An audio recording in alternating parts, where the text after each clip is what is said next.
OPM mulai kelaparan, 4 jenderal perang kepung 7 zona hitam Barikas KKB, Murib rampas nasi warga. Kelaparan gerombolan OPM di 6 wilayah mulai kalap. Mereka tak segan menembak warga sipil dan menuduhnya sebagai anggota intelijen menembak 12 warga sipil hingga meninggal dan 16 mengalami luka.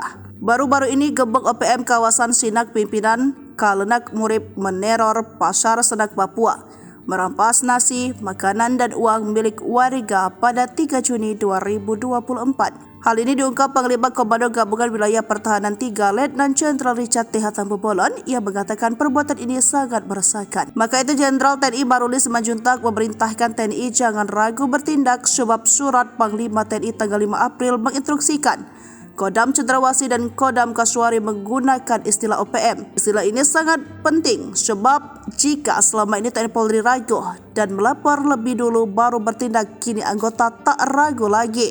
Tak heran jika 4 jenderal perang bertindak, yakni Kasat Jenderal Maruli Simanjuntak, Sang Jenderal Kopassus dari Detasemen Tempur Cakra, dan Pangkop Wilhan III. Letnan Jenderal Richard yang merupakan Jenderal Perang dan Intelijen Kopassus. Lalu Pangdam Cendrawasih, Maijen TNI Ishak Pangemanan, dan Pangdam Kasuari Maijen TNI Haryanto. Bagi Ishak dan Haryanto, Papua sudah tak asing.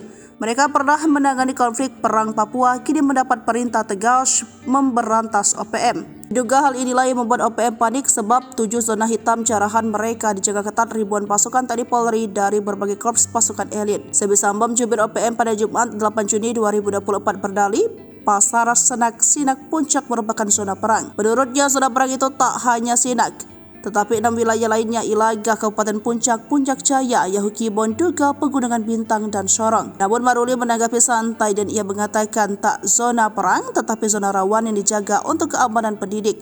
Saat ini Papua sudah mulai membaik dan masyarakat sudah mulai beraktivitas normal.